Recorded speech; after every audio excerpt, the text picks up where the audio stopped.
Voilà, bonjour à tous. Merci au Seigneur. J'ai une grande joie dans mon cœur ce matin, avec une grande crainte. Ça fait toujours le même effet, et puis je pourrais dire même de plus en plus. Le fait d'apporter, de prêcher la parole du Seigneur. Mais mon cœur est dans la joie ce matin. Mon cœur est dans la joie parce que je vous vois ce matin. L'église de Langon, vous le savez, on est né ici, nous, notre foyer est né ici. Même quand on ne se voit pas beaucoup, vous êtes dans nos cœurs. On prie pour vous. Je remercie Mani qui m'a invité ce matin. C'est avec une grande joie que je suis venu. Je suis béni dans mon cœur ce matin de vous voir. La parole de Dieu va nous parler. Merci Seigneur. Elle va le faire très bien en plus. Et ce qui est important ce matin, c'est de ressentir sa présence ce matin.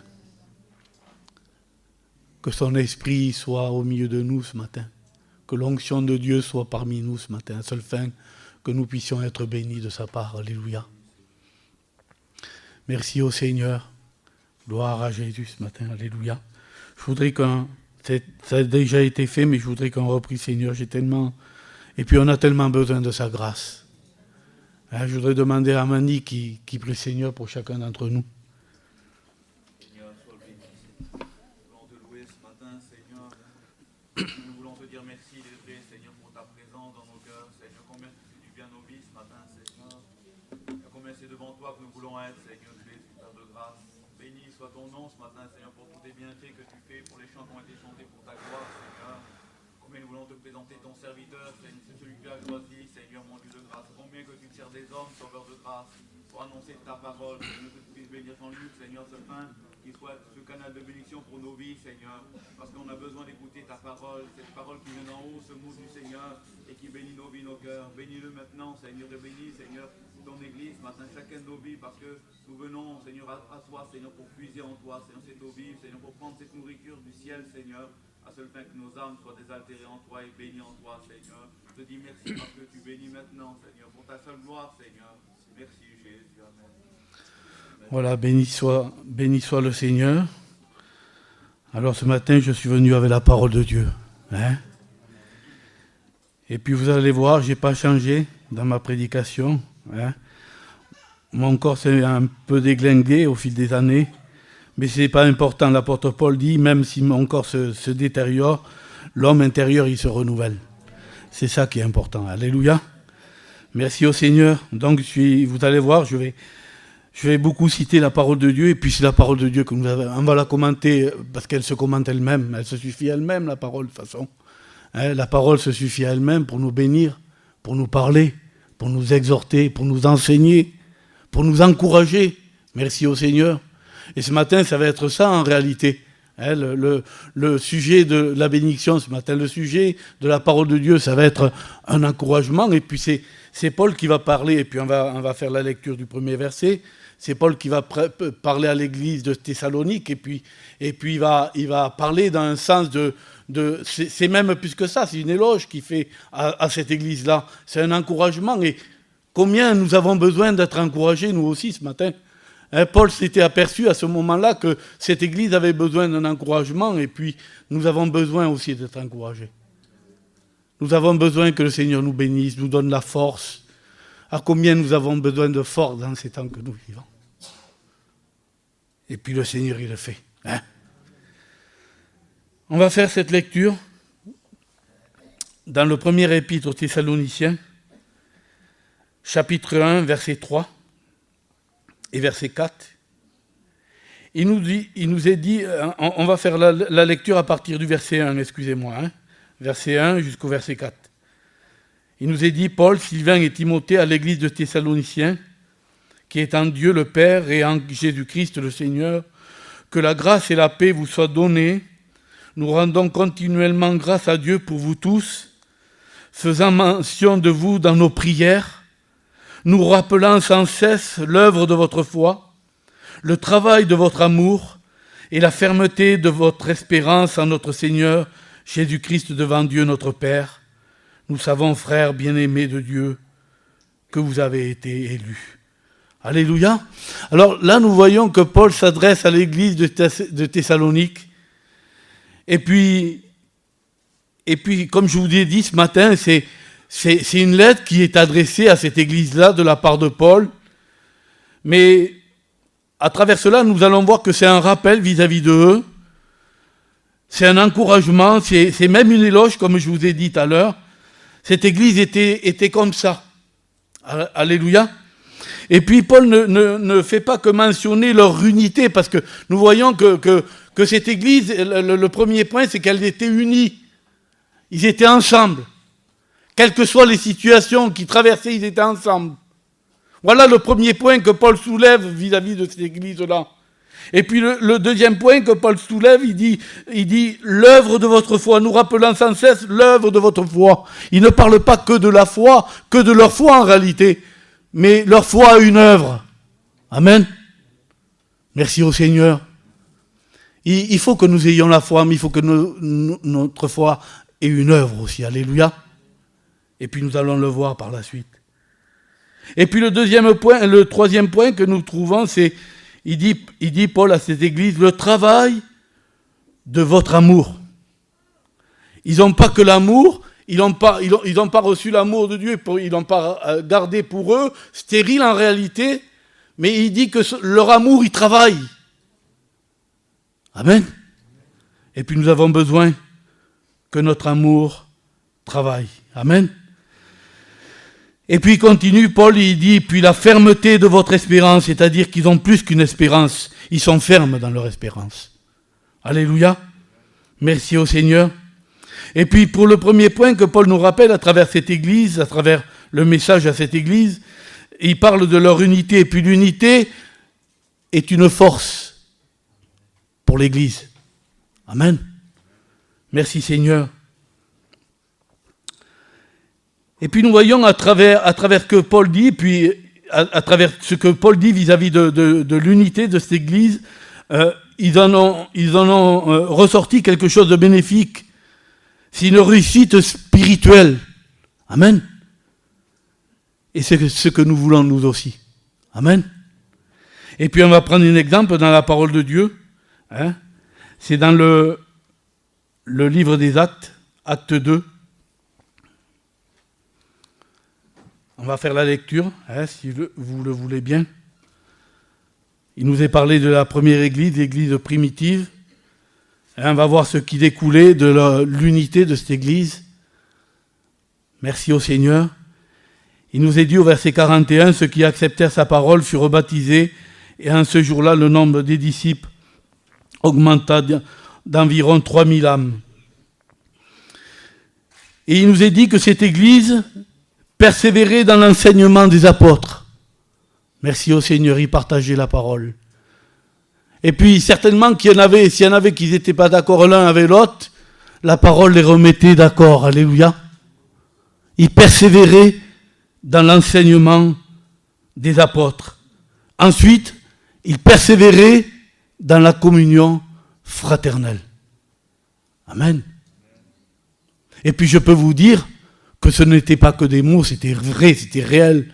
C'était écrit pour nous, pour que ce soit un exemple pour nous, ce matin encore, alléluia. Il persévérait dans la communion fraternelle. Merci Seigneur. Alléluia. Et puis on ressent à travers ces paroles-là, on ressent qu'il y avait une communion aussi de cœur. Alléluia. Et puis il persévérait dans la fraction du pain. Et ils persévéraient aussi dans les prières. C'est-à-dire qu'ils étaient unis en tout ça. Merci au Seigneur, ils étaient ensemble. Et puis le verset 43 nous dit que la crainte s'emparait de chacun. Il se faisait beaucoup de prodiges et de miracles par les apôtres. Merci au Seigneur pour la crainte qu'on a de Dieu. Que cette crainte soit dans nos cœurs, mes frères et mes sœurs, vis-à-vis de Dieu. Alléluia. Puis c'est pas une crainte pour nous faire du mal, c'est pas une crainte pour nous faire peur. C'est une bonne crainte, et cette crainte-là, elle nous donne à nous humilier devant Dieu. Est-ce que vous comprenez? Cette crainte qu'on a de Dieu nous donne à s'humilier devant Dieu, notre Père. Merci au Seigneur. Et la Bible nous dit à travers cela qu'il se passait beaucoup de prodiges et de miracles. Verset 44 nous dit, tous ceux qui croyaient étaient dans le même lieu, ils avaient tout en commun. Merci au Seigneur, ils avaient tout en commun. Tous ceux qui croyaient étaient dans le même lieu, ils avaient tout en commun. Alléluia. Merci Seigneur. Ils vendaient leurs propriétés et leurs biens et ils en partageaient le produit entre tous selon les besoins de chacun. Alléluia. Merci au Seigneur. Maintenant, certainement qu'on ne va pas demander à faire cela, mais néanmoins, à l'époque, il le faisait. Il le faisait à l'époque. Et j'ai compris pourquoi il le faisait. Vous savez pourquoi il le faisait ? Pour que l'autre n'est pas plus que l'autre. Vous comprenez ? Tout le monde avait pareil. Et ça fait que personne ne pouvait parler les uns sur les autres. Vous comprenez ? Merci Seigneur. Gloire à Dieu. Verset 46, il nous est dit, ils étaient chaque jour tous ensemble, assidus au temple. Ils rompaient le pain dans les maisons et prenaient leur nourriture avec joie et simplicité de cœur. Merci au Seigneur. Louant Dieu et trouvant grâce auprès de tout le peuple. Et le Seigneur, ce n'était pas leur rôle à eux, c'était le rôle du Seigneur. Et le Seigneur ajoutait chaque jour à l'Église qui était sauvée. Amen. Merci au Seigneur. À travers le témoignage des chrétiens de l'époque, les âmes se convertissaient certainement. Ils n'avaient certainement pas beaucoup à parler, mais surtout à vivre ensemble la parole de Dieu. Merci Seigneur. Et à cause de cette unité que cette Église avait, eh bien, il se passait toutes ces choses. Merci au Seigneur. Ça, c'est l'œuvre de l'unité, mes frères et mes sœurs. Merci Seigneur. Alors, le conseil de Paul, puis je vais finir avec l'unité, on va voir un deuxième point par rapport à la foi. Le conseil de Paul par rapport à l'unité, c'est 1 Corinthiens 1, verset 10. Et puis on fait la lecture. On fait la lecture, c'est important.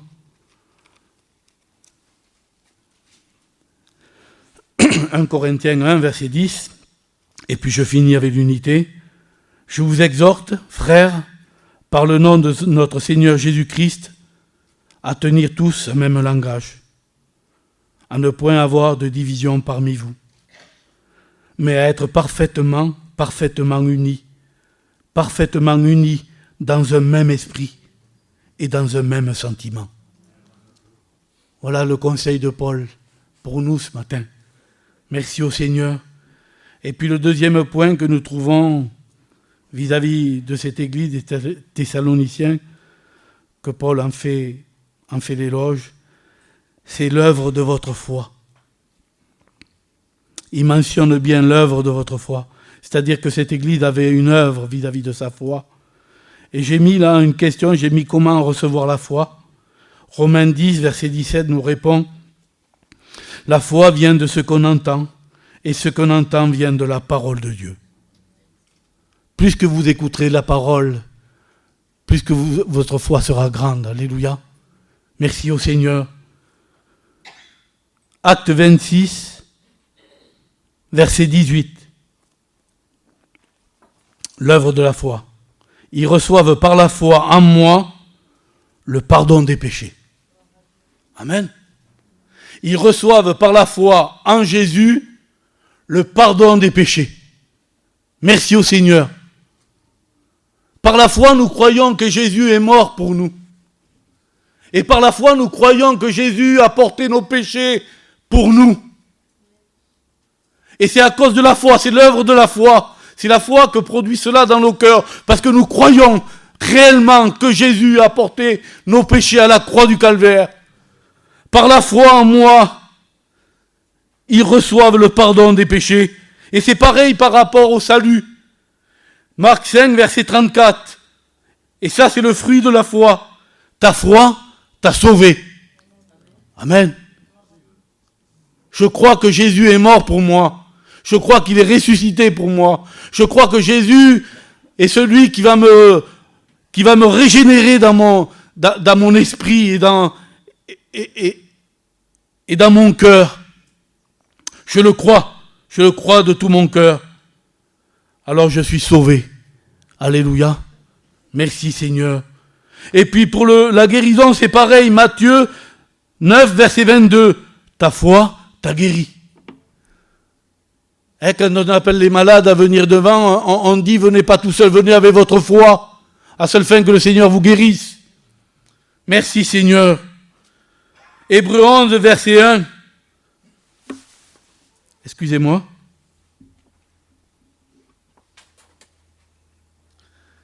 Hébreux 11, verset 1. La foi est une ferme assurance des choses qu'on espère. Amen. La foi est une ferme assurance des choses qu'on espère. Une démonstration des choses qu'on ne voit pas. C'est-à-dire qu'on veut des choses, on demande à Dieu, on se met en prière, on fait ce qu'on doit faire en réalité. On se met à genoux, on demande au Seigneur, on prie avec foi. On dit Seigneur, il faut que tu me donnes ça, il faut que tu me donnes ça, je veux ça Seigneur. Et puis nous voyons pas la chose tomber du ciel devant nous, mais la foi nous donne à croire, bien que nous ne l'ayons pas encore, que Dieu va nous le donner. C'est fait, c'est arrêté pour Dieu. Est-ce que vous comprenez? C'est arrêté. Je ne sais pas s'il va me le donner aujourd'hui, je ne sais pas s'il va me le donner demain, mais je crois qu'il va me le donner. Amen. Merci Seigneur. Romains 4, verset 16. Les héritiers le sont par la foi. Merci Seigneur. On ne peut pas être chrétien sans la foi. Nous hériterons du ciel par la foi. Comprenez? Merci au Seigneur. Hébreux 11, verset 30. C'est par la foi que les murailles de Jéricho tombèrent après qu'on eut fait le tour pendant 7 jours. Et dès qu'on pense aux murailles de Jéricho, on pense à qui? On pense à Josué en réalité. C'est vrai. Dès qu'on parle de Jéricho, on pense à Josué. Et dans le verset là, il nous est pas parlé de Josué en particulier. Vous avez remarqué? Il n'est même pas mentionné dans le verset. Il dit, c'est par la foi que les murailles de Jéricho tombèrent après qu'on eut fait le tour pendant 7 jours. Mais là, il ne nous est pas parlé de Josué en particulier, il nous est parlé d'un groupe de personnes unies dans le combat. Amen. C'est une unité d'hommes dans le combat. Alléluia. C'est pas une foi, personnelle, mais c'est une foi collective. Merci Seigneur. Alléluia. Alléluia. Alors pour nous, ce matin, combattons ensemble. Combattons ensemble. Tous ensemble, même si on n'est pas d'accord sur des procédés ou sur des façons de faire, mettez tout ça de côté, mes frères et sœurs. Mettez tout ça de côté. C'est pas intéressant. Mais combattons ensemble. Combattons ensemble. On veut des victoires, combattons ensemble. C'est ce qu'ils ont fait à l'époque de Josué. Ils ont combattu ensemble pendant 7 jours, ils ont attendu 7 jours, et les murailles se sont écroulées. Si on combat ensemble, nos murailles, elles vont s'effondrer aussi. Ça s'est passé au temps de Josué, mais ça va se passer aussi pour toi. Tu as des murailles dans ta vie, combat avec ton frère, combat avec ta sœur, et tu vas voir les murailles s'écrouler, alléluia. Nous avons besoin de voir les murailles s'écrouler, mes frères et mes sœurs. Hébreux 11, verset 6. Sans la foi, il est impossible d'être agréable à Dieu.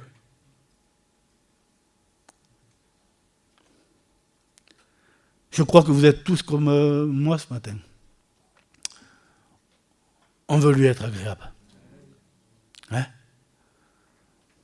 Alors, on va tout faire pour cela. Enfin, ce qu'on peut faire. Le Seigneur ne nous demande pas de faire au-delà de ce qu'on peut faire, mais tout ce qu'on doit faire, faisons-le pour lui être agréable.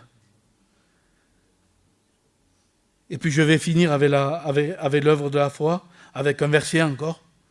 C'est encore un conseil de Paul par rapport à nous ce matin, par rapport à la foi. 1 Corinthiens 16, verset 13. Veillez, C'est encore une ensemble, là. C'est encore une unité. Veillez et demeurez ferme dans la foi. Amen. Merci Seigneur. Et puis le troisième point que Paul rappelle à cette église, c'est le travail de son amour. Le travail de votre amour. C'est-à-dire qu'ils avaient, comme je vous ai dit tout à l'heure, ils n'avaient pas un amour stérile, mais ils avaient un amour qui travaillait, un amour qui mettait en valeur en réalité. Hein? L'amour est une force pour nous aussi ce matin. Et puis on va faire une lecture, 1 Corinthiens 13. 1 Corinthiens 13. Voilà. 13. On va faire la lecture à partir du verset 4 jusqu'au verset 8. Alors voilà le travail de l'amour que Dieu met dans nos cœurs. Le travail de l'amour de Dieu. Alléluia. Le travail de l'amour que cette église faisait en réalité aussi, certainement. C'était son travail. Au verset 4, il dit « L'amour est patient ». Amen. Merci au Seigneur. Je ne sais pas vous, mais moi j'en ai besoin vraiment de la patience de Dieu. Je parle de la patience de Dieu ce matin. Hein? Pas la patience d'attendre dans le magasin, mais la patience de Dieu. Est-ce que vous comprenez? C'est différent. Que Dieu me donne d'être patient envers ma compagne, déjà envers ceux de ma maison. Que Dieu me donne d'être patient avec mes frères, avec mes sœurs. Alléluia. Merci Seigneur. Et la patience, ce n'est pas le fait d'attendre que l'autre est... Non, la patience, c'est... Des fois, notre frère va nous faire du mal. Est-ce que vous comprenez? Mais il faut être patient aussi avec eux. Hein? Ils ne le font pas exprès de nous faire du mal. Vous comprenez bien. Hein? Ils ne font pas exprès, mais il faut être patient.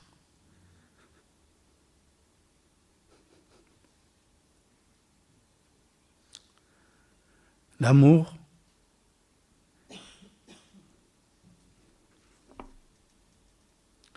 il est plein de bonté. Amen. L'amour, il est plein de bonté. Alléluia. Béni soit Dieu. Merci au Seigneur. La bonté, c'est un des fruits de l'esprit en réalité. Hein? C'est un des fruits de l'esprit qui dispose notre cœur à faire le bien. Amen. La bonté. Et même plus encore que ça. À faire le bien, mais plus encore que ça, à faire le bien aux autres. Amen. Ça, c'est la bonté. Faire du bien aux autres. Merci Seigneur. Et puis la bonté, elle ne fait pas que ça. Elle nous donne à avoir un cœur généreux. Merci Seigneur. Un cœur généreux. Alléluia. Un se soucie du bonheur des autres. C'est ça la bonté. Merci au Seigneur. La bonté, c'est aussi nous rendre... La bonté nous rend utile aussi pour les autres. Alléluia. Merci Seigneur. Je vous prêche, moi, ce que la parole de Dieu nous dit ce matin. Hein? Je ne vous prêche pas quelque chose d'impossible ce matin. Hein? Merci au Seigneur. Alléluia. L'amour n'est point envieux.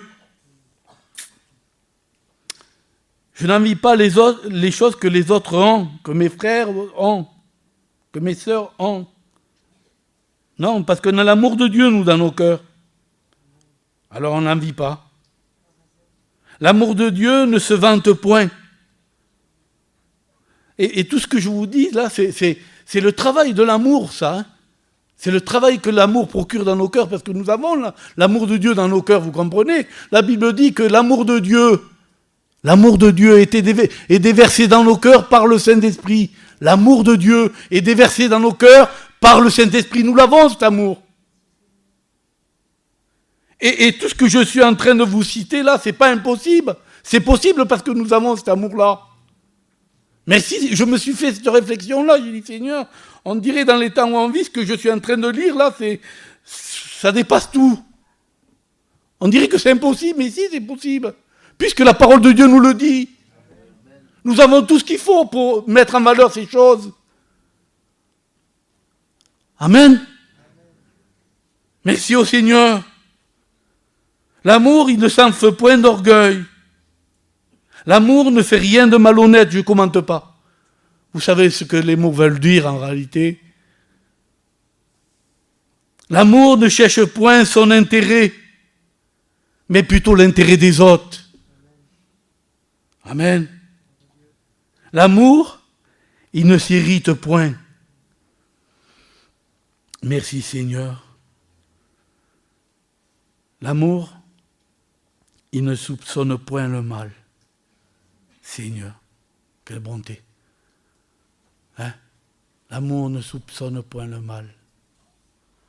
Jamais, jamais ton frère volontairement, ton frère ou ta sœur voudra te faire du mal. Jamais.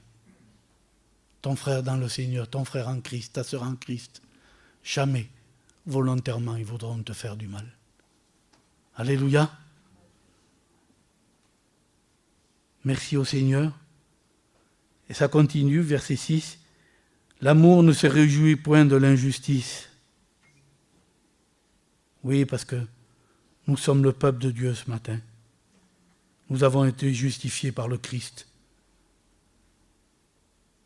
Et nous avons la justice de Dieu dans nos cœurs, nous aussi. Nous sommes justes avec tout le monde. Je suis juste avec mon frère dans la chair.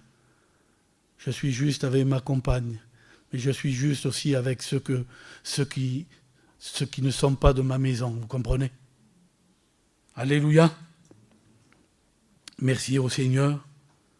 L'amour se réjouit de la vérité. Amen.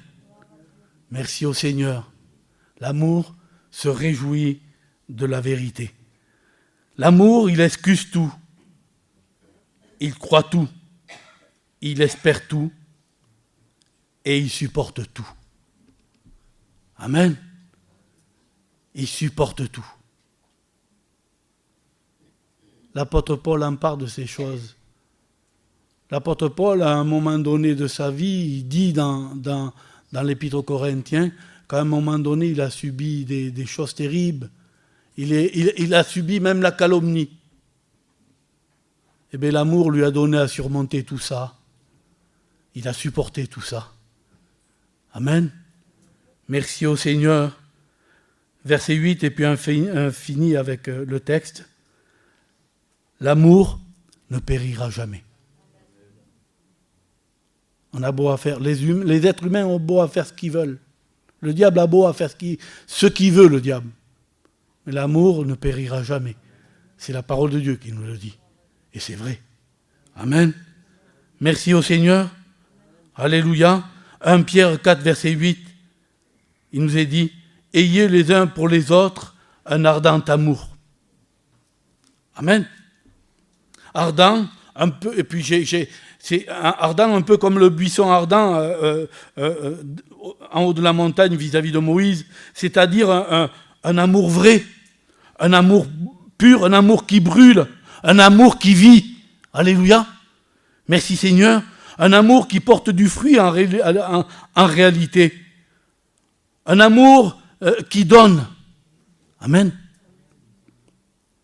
Un amour qui donne sans attendre un retour. Alléluia. Alléluia. Vous avez vu comment ça fait du bien quand on rend service à quelqu'un, quand on donne quelque chose à quelqu'un et que vous voyez qu'il réjouit dans son cœur. Ça procure une joie dans votre cœur que vous ne pouvez pas expliquer. Parce qu'on est des chrétiens, vous comprenez? Et à ce moment-là, dans notre pensée, on ne pense même pas qu'il va nous redonner quelque chose, lui, vous comprenez? On est tellement bénis à travers cela. Ça vous est déjà arrivé, certainement, à chacun d'entre vous. Ça m'est arrivé à moi. Merci au Seigneur. C'est l'amour qui donne sans attendre un retour. Amen. Un amour qui pardonne aussi. Amen. Ça, c'est le travail de l'amour. Un amour qui pardonne. Merci au Seigneur. Un amour qui s'oublie soi-même. Merci au Seigneur. Alléluia. Mes frères et mes sœurs, il nous faut cet amour-là. Un amour qu'on voit.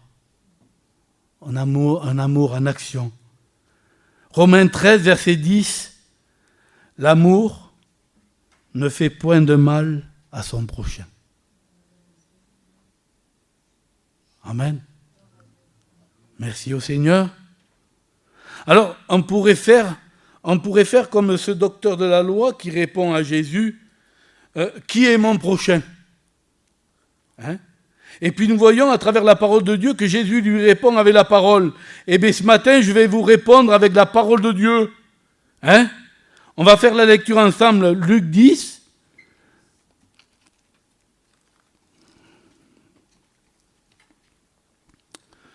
Luc 10, verset 30.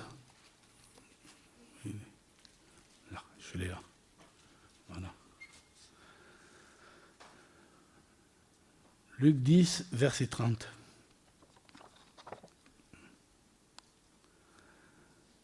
Béni soit Dieu. Alors, Jésus répond à cet homme, parce qu'il lui pose la question, qui est son prochain. Jésus reprit la parole et dit, un homme descendait de Jérusalem à Jéricho, il tomba au milieu des brigands qui le dépouillèrent, le chargèrent de coups et s'en allèrent, le laissant à demi-mort.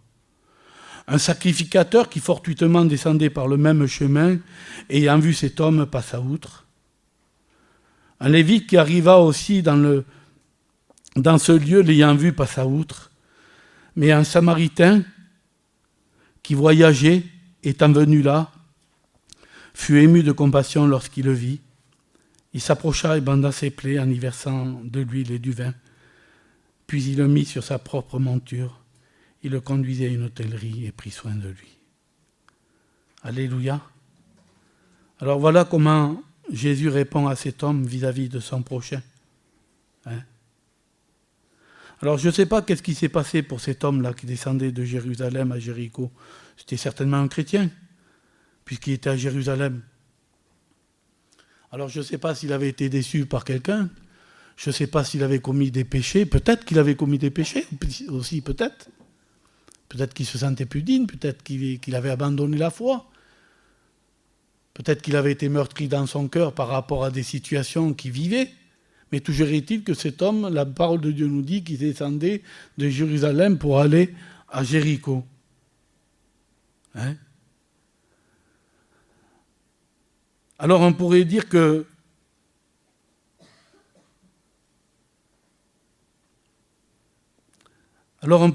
ces deux hommes, en parlant du sacrificateur et de Lévite, on ne peut pas dire en réalité que ces deux hommes qui l'ont laissé sur le bord du chemin à cet homme, ils l'ont vu et puis ils ont passé outre, ils l'ont laissé. Alors on ne peut pas dire, affirmer que ces deux hommes n'avaient pas l'amour. Est-ce que vous comprenez ? On ne peut pas dire que ces deux hommes n'avaient pas l'amour. Mais ce qu'il y a, c'est que ce qu'ils n'avaient pas, c'était l'huile et le vin. Vous comprenez ? Il n'y avait que le bon samaritain qui avait l'huile et le vin. Ces deux hommes n'avaient pas l'huile et le vin. Et puis à ce moment-là, c'est vrai que cet homme était par terre à demi-mort, là. Et puis à ce moment-là, il avait plus besoin que d'une tape sur l'épaule. Il avait plus besoin qu'on lui tende la main, cet homme-là. Il était blessé, vous comprenez ? Il avait besoin qu'on s'occupe de ses blessures. Vous comprenez ? Il avait besoin de cela. Et pour s'occuper de ses blessures, il fallait l'huile et le vin. Peut-être qu'il y a des blessés parmi nous ce matin. Peut-être qu'il y en a qui sont au bord du chemin, qui sont blessés. Et peut-être que nous n'avons pas l'huile et le vin, mes frères et mes sœurs. Mais peut-être qu'il faut aussi, je dis beaucoup de peut-être ce matin, qu'importe. Alors peut-être qu'il faut la demander ce matin au Seigneur, cette huile et ce vin. Hein ? Parce que si certainement, j'image, si le Lévite aurait eu l'huile et le vin, peut-être qu'il serait arrêté. Vous comprenez ? Le Samaritain, le Samaritain pareil, le sacrificateur pareil. Et ce matin, nous pouvons lui demander, ce matin, alléluia. Merci au Seigneur. Nous pouvons lui demander cette huile et ce vin. Alléluia. Merci au Seigneur. Alors je vais finir avec l'amour. Et là, c'est un conseil, avec un verset, bien sûr. Et puis c'est un conseil de Jésus par rapport à l'amour. Jean 13, verset 34. C'est tout simple en réalité. Aimez-vous les uns les autres comme je vous ai aimé. Alléluia. Béni soit Dieu. Et puis on finit avec le 4e point. La fermeté de votre espérance. Merci au Seigneur. La fermeté de votre espérance. Voilà les qualités de cette Église que Paul mettait en valeur. Merci au Seigneur. Romains 8, verset 24. C'est en espérance que nous sommes sauvés.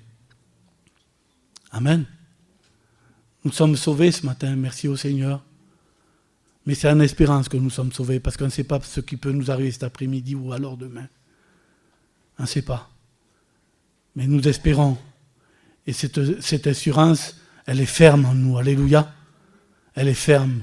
Merci au Seigneur. Hébreux 6, verset 19. Ça s'adresse à nous ce matin. Cette espérance, nous la possédons. Comme une ancre de l'âme sûre et solide. Amen. Cette espérance, nous la possédons. Ce matin, ça nous est parlé à l'église. Comme une ancre de l'âme sûre et solide. C'est-à-dire que un bateau, quand l'ancre est posée au fond, là, je ne sais pas comment ça se dit, quand il est amarré, il peut y avoir les plus grandes tempêtes. Eh bien, l'ancre, elle ne se détachera pas. Le bateau va couler, mais l'ancre, elle ne se détachera pas.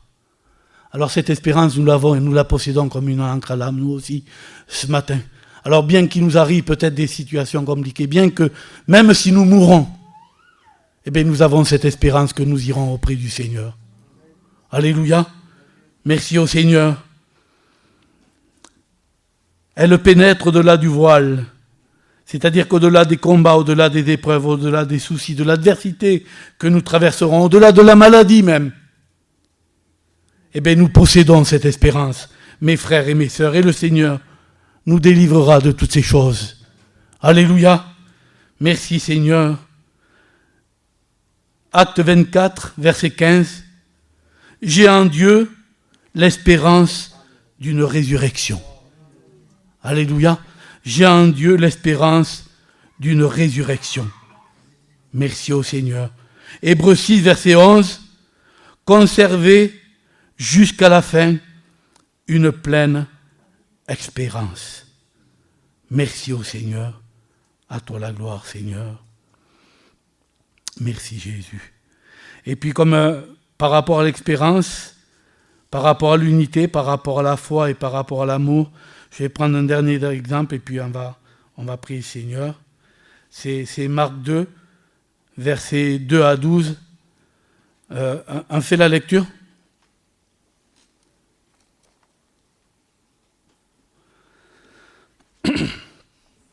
Il nous est dit, quelques jours après, Jésus revint à Capernaum.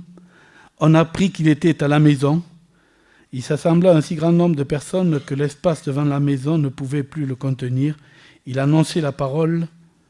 Des gens vinrent à lui amenant un paralytique porté par 4 hommes. Comme ils ne pouvaient l'aborder à cause de la foule, ils découvrirent le toit de la maison où il était. Et ils descendirent par cette ouverture le lit sur lequel le paralytique était couché. Jésus, voyant leur foi, dit au paralytique, « Mon enfant, tes péchés sont pardonnés. » Il y avait là quelques scribes qui étaient assis et qui se disaient au-dedans d'eux, « Comment cet homme parle-t-il, il blasphème? Qui peut pardonner les péchés si ce n'est Dieu seul ?» Jésus, ayant aussitôt connu par son esprit ce qu'ils pensaient au-dedans d'eux, leur dit, « Pourquoi avez-vous de telles pensées dans vos cœurs? Lequel est le plus aisé de dire au paralytique, tes péchés sont pardonnés, ou de dire, lève-toi, prends ton lit et marche? Or, afin que vous sachiez que le Fils de l'homme a sur la terre le pouvoir de pardonner les péchés, je te l'ordonne, dit-il au paralytique, lève-toi, prends ton lit et va dans ta maison. Et en l'instant, il se leva, prit son lit et sortit en présence de tout le monde, de sorte qu'ils étaient tous dans l'étonnement et glorifiaient Dieu, disant, nous n'avons jamais rien vu de pareil. Merci Seigneur. Alors après, à travers ce passage de la parole de Dieu, il nous est parlé de 4 hommes qui ont pris une décision. c'est de porter cet homme qui est paralytique, il est sur un lit, de le porter devant Jésus. Parce qu'il y a quelque chose qui est né dans leur cœur en réalité. Bon, ils étaient unis. On ne peut pas dire qu'ils étaient désunis, mais ils étaient unis. Mais qu'est-ce que c'est qui les a motivés en réalité? C'est parce qu'ils avaient l'amour de Dieu dans leur cœur. Parce que s'ils n'avaient pas l'amour de Dieu, l'amour de leur prochain, ils n'auraient pas pu réagir comme ça, vous le comprenez bien. Alors ils ont pris la décision ensemble, unis ensemble, d'aller porter cet homme devant Jésus. Mais quand ils sont arrivés devant la maison, l'espace était, ils pouvaient plus rentrer. Alors qu'est-ce qui s'est passé? Ils ont monté sur le toit, ils ont découvert le toit, et puis certainement à l'aide de cordes, parce qu'ils ont dit qu'ils ont descendu le lit. C'est ce qu'on a lu ensemble. Donc certainement ils étaient 4, ils ont mis une corde à chaque extrémité du lit, et puis là, même là, il ont fallu qu'ils soient unis, pour pas que le paralytique tombe. Il ont fallu qu'ils soient unis, coordonnés. Et puis ils ont descendu cet homme devant Jésus. Et puis Jésus a dit quelque chose de particulier là. Il n'a pas dit voyant la foi du paralytique, mais il a dit voyant leur foi. C'est une foi collective, est-ce que vous comprenez? Amen. Merci au Seigneur. Non seulement ils étaient unis, ils avaient l'amour, ils avaient la foi, mais ils avaient l'espérance aussi que Jésus allait faire ce miracle. Alléluia. Et Jésus a fait ce miracle pour cet homme. Merci au Seigneur. Merci à Jésus. Alors revenons à l'église de Thessalonique avec le dernier verset que je vous ai cité tout à l'heure. Nous savons, frères bien-aimés de Dieu, dit Paul à cette église, que vous avez été élus de Dieu. Alors là, j'ai mis comment Paul avait l'assurance que cette église faisait partie des élus de Dieu. Comment le savait-il? Alors je me suis dit, est-ce que Paul a eu une révélation surnaturelle? Ben non, il n'a pas eu de révélation surnaturelle. Il savait en réalité, il savait la manière dont cette église vivait l'évangile. C'est pour ça qu'il avait cette assurance que cette église faisait partie des élus de Dieu. Alors ce matin, à travers la parole de Dieu, nous avons vu l'unité. Il faut que l'église soit unie, il faut que nous soyons unis, mes frères et mes sœurs. Nous avons vu l'œuvre de la foi. Merci au Seigneur. Mettons en fonction et en pratique ce que nous a été dit ce matin de la part du Seigneur. Nous avons vu le travail de l'amour de Dieu dans nos cœurs et dans nos vies. Et la fermeté de notre espérance. Merci au Seigneur. Appliquons nos cœurs à cela, afin que nous ayons une vie paisible, et c'est ce que le Seigneur veut ce matin. Et puis je finis avec un dernier verset. Je ne pouvais pas finir sans ce dernier verset. 1 Corinthiens 13. Maintenant donc, ces 3 choses demeurent. La foi, l'espérance et l'amour. La foi, l'espérance et l'amour. Mais la parole de Dieu, il nous est dit, mais la plus grande de ces choses, c'est l'amour. Alors, c'est un conseil de Dieu pour nous ce matin. Moi, je me l'attribue à moi, et puis je voudrais que ce soit un conseil de Dieu pour vous aussi. Manifestons cet amour. On prie le Seigneur. Seigneur, nous voulons te bénir. Nous voulons te louer et te rendre grâce ce matin. Nous voulons te dire merci pour ta parole qui est la vie, ta parole qui est celle qui parle à nos cœurs, ta parole qui est celle qui nous enseigne tes voies. Seigneur, aide-nous, Seigneur Dieu, à la pratiquer, Seigneur. Aide-nous à la faire valoir. Tu nous as tout donné pour réussir. Seigneur Dieu, nous avons ta parole, nous avons le Saint-Esprit, nous avons Dieu le Père, Jésus le Fils. Aide-nous, Seigneur Dieu. Aide-nous, Seigneur Dieu, à avancer avec toi. Aide-nous à tenir ferme, Seigneur Jésus-Christ, malgré les temps que nous vivons, malgré les situations que nous traversons, Seigneur. Aide-nous à te faire confiance, Seigneur Jésus-Christ. Donne-nous, Seigneur, garde-nous en toi, protège-nous, protège ton Église, garde-la, Seigneur. Seigneur, à toi la gloire ce matin, je bénis ton nom, je bénis ta grâce parce que tu es Dieu, tu es celui qui pourvoit tous nos besoins, tu es celui qui est là au quotidien, Seigneur. Oh, quelle grâce de t'appartenir, quel privilège de savoir que tu es là chaque jour, dès que nous se réveillons dès le matin, tu es là. Oh Seigneur, je bénis ton nom, je bénis ta grâce. Mon âme t'adore et te bénit, mon Sauveur, ce matin. Et n'oublie aucun de tes bienfaits. Et à toi revient toute la gloire ce matin, mon Sauveur. À toi la gloire, à toi la gloire. Amen, amen.